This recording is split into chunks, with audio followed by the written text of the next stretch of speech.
Sur la voie de sa rationalité et au travers de celle-ci, l'humanité perçoit dans l'art ce que la rationalité oublie et ce à quoi fait appel sa réflexion seconde. Le point de fuite de ce développement, qui n'est d'ailleurs qu'un aspect du nouvel art, est la prise de conscience de ce que la nature, en tant que telle, ne se laisse pas reproduire, car le beau naturel, en tant que phénomène, est lui-même image. Sa représentation a quelque chose de tautologique qui, en objectivant le phénomène, le fait en même temps disparaître. La réaction nullement ésotérique, qui considère la rose de bruyère et même une peinture de Servin comme du Hitchk, va bien au-delà de la représentation de tels sujets, du kitsch. On y perçoit au plus haut point le caractère inimitable du beau naturel. Le malaise qu'on ressent à ce sujet s'actualise à l'extrême au point que la marge de bon goût de l'imitation de la nature reste d'autant plus intacte. La verte forêt des impressionnistes allemands n'a pas plus de valeur que le Koenigsee des décorateurs d'hôtels. Les impressionnistes français s'en tirent exactement pourquoi ils choisissaient si rarement pour sujet la nature pure.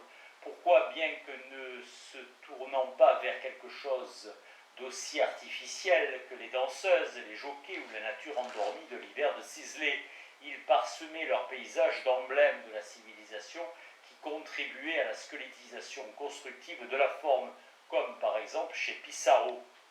On peut difficilement mesurer le poids de l'interdit portant sur l'imitation de la nature et affectant son image. Le point de vue de Proust, selon lequel la perception de la nature elle-même ne serait modifiée avec Renoir, ce serait modifié avec Renoir, non seulement n'apporte pas la consolation que le poète puisait dans l'impressionnisme, mais implique également le frisson d'horreur, le fait que la réification des rapports entre les hommes contamine toute expérience et s'érige littéralement en absolu. Le plus beau visage de jeune fille devient hideux lorsqu'il se met à ressembler dans les moindres détails à celui d'une star de cinéma, d'après lequel il aurait été en fait finalement préfabriqué.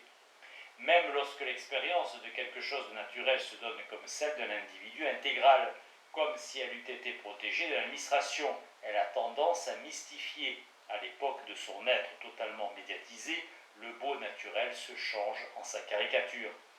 Le respect de la nature incite plutôt à exercer devant la contemplation du beau naturel un ascétisme aussi longtemps que ce beau naturel est imprégné des empreintes de la marchandise.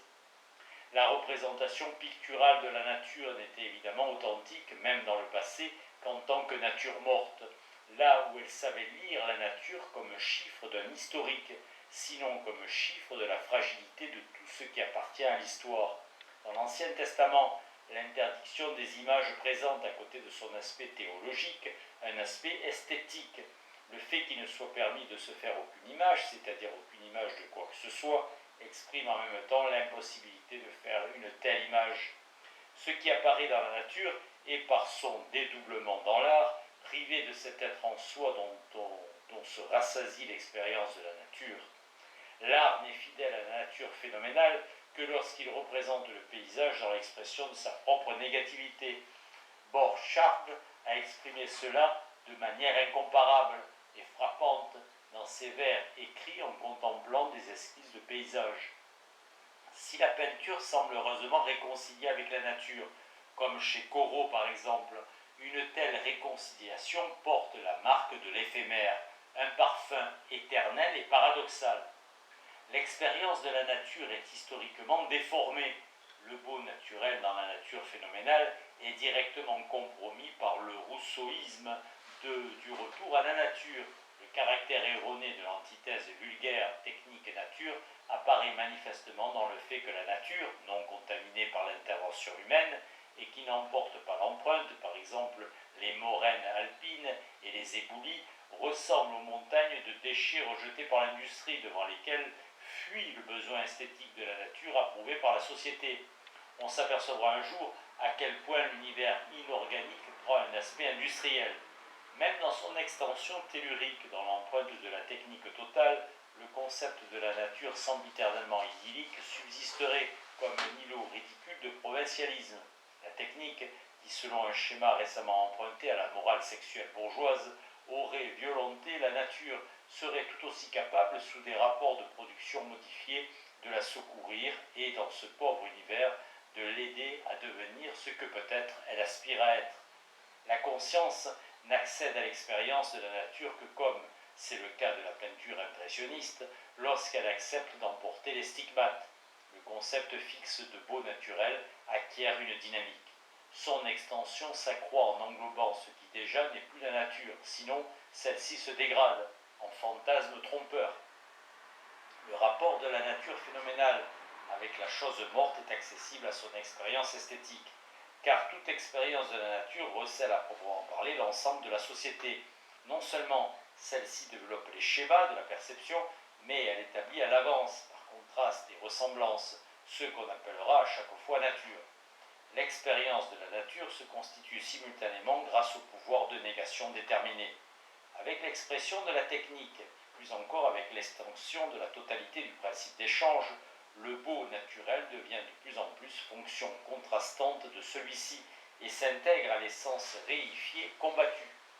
Le concept du beau naturel, autrefois échangé contre les banalités et les poncifs de l'absolutisme, a perdu sa force parce que depuis l'émancipation bourgeoise au nom des prétendus droits naturels de l'homme, le monde empirique n'est pas moins mais plus réifié qu'au XVIIIe siècle.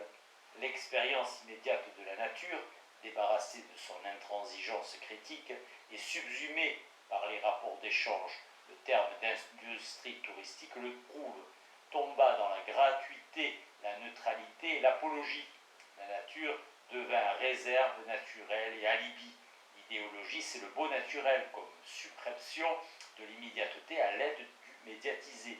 Même l'expérience adéquate du beau naturel s'accommode de l'idéologie complémentaire de l'inconscient.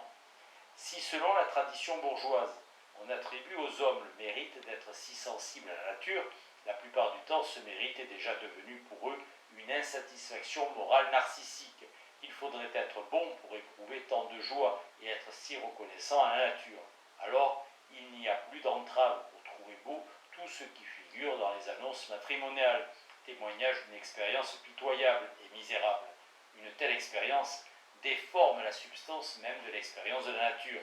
Il est difficile de trouver trace de cette expérience de la nature dans la manière dont le tourisme est organisé. Jouir de la nature et de son silence est devenu un privilège rare et est devenu commercialement exploitable. Toutefois, on ne porte pas ici condamnation pure et simple du beau naturel. Le penchant à parler de la nature est le plus fort là où survit l'amour qu'on éprouve pour elle. L'expression que c'est beau appliquée à un paysage porte atteinte à son langage muet et amoindrit sa beauté. La nature phénoménale exige le silence, alors que celui qui est capable de faire l'expérience de cette nature ne peut s'empêcher de proférer des paroles qui, pour quelques instants, libèrent de l'emprisonnement monadologique. L'image de la nature survit parce que sa parfaite négation dans l'artefact, négation qui somme cette image, devient nécessairement aveugle à ce qui serait au-delà de la société bourgeoise, de son travail et de ses marchandises. Le beau naturel demeure allégorie de cet au-delà, en dépit de sa médiation par l'immanence sociale. Mais si l'on suppose à tort cette allégorie comme stade de réconciliation enfin atteint, elle se dégrade au point de devenir moyen de fortune permettant de masquer et justifier le stade de l'irréconcilié dans lequel cependant cette beauté est possible. La perception esthétique est analytique. Cette « oh, que c'est beau » qui, selon un vers de Hebel, trouble la solennité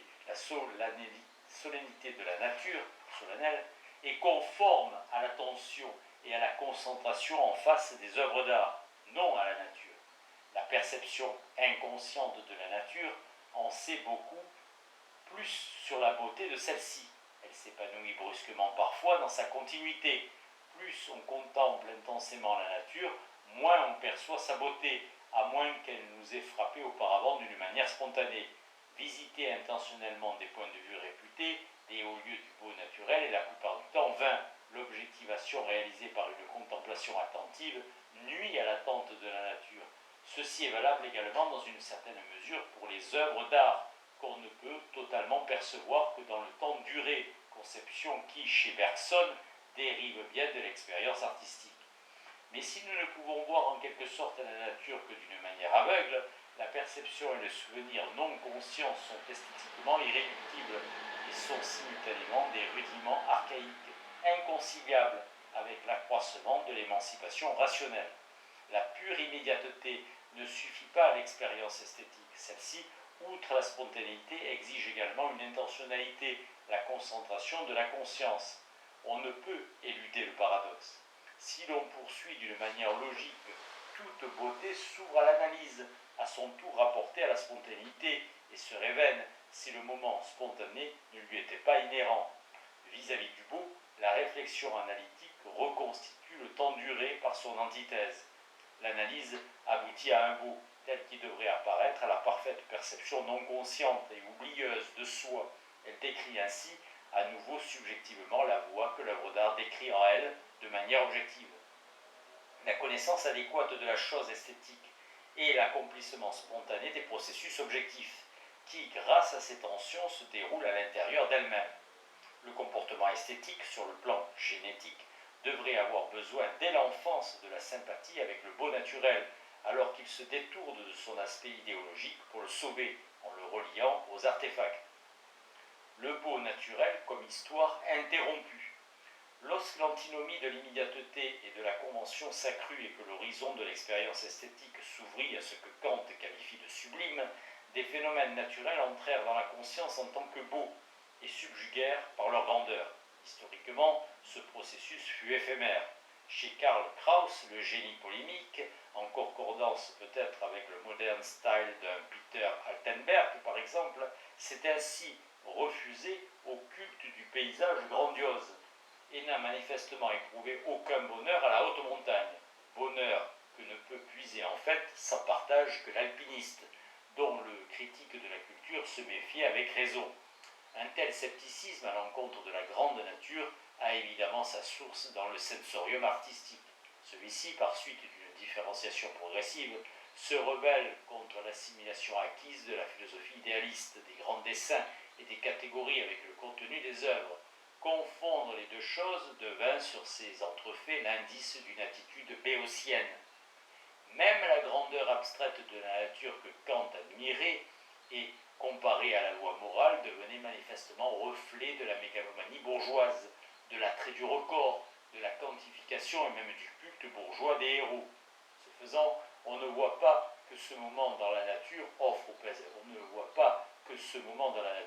au spectateur quelque chose de très différent, quelque chose qui limite la domination humaine.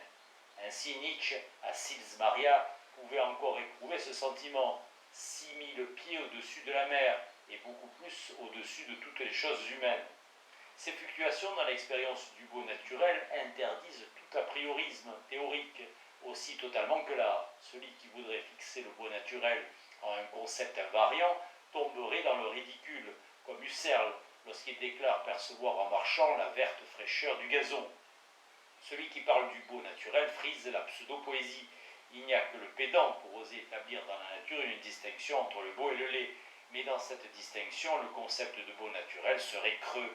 Ni les catégories de grandeur formelle que contredit la perception micrologique du beau dans la nature, même la plus authentique, ni, comme se l'imaginait l'ancienne esthétique, les rapports mathématiques de symétrie ne fournissent des critères permettant d'évaluer le beau naturel. Ainsi, celui-ci ne peut être défini d'après le canon de concept universel, parce que son concept puise sa substance dans ce qui échappe à la conceptualisation universelle.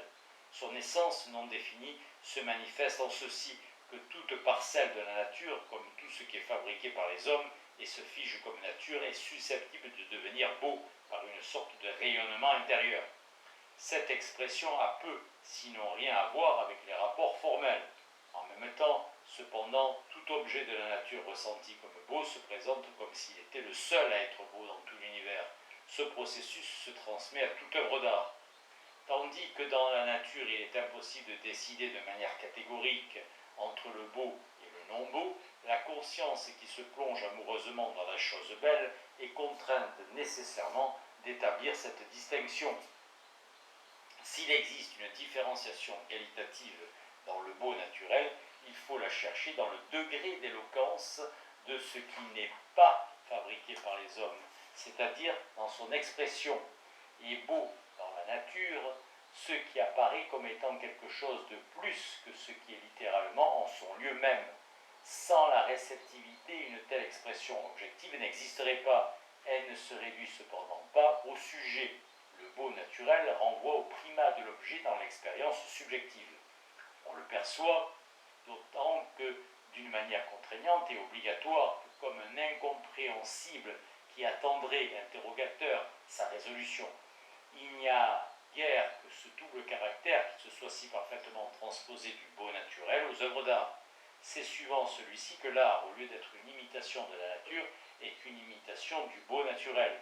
Le beau naturel s'accroît en même temps que l'intention allégorique, qui le dénonce sans le déchiffrer, en même temps que des significations qui, contrairement au langage signifiant, ne s'objectivent pas. Elles seraient de part en part d'essence historique, comme le Winke von Art de Hölderlin.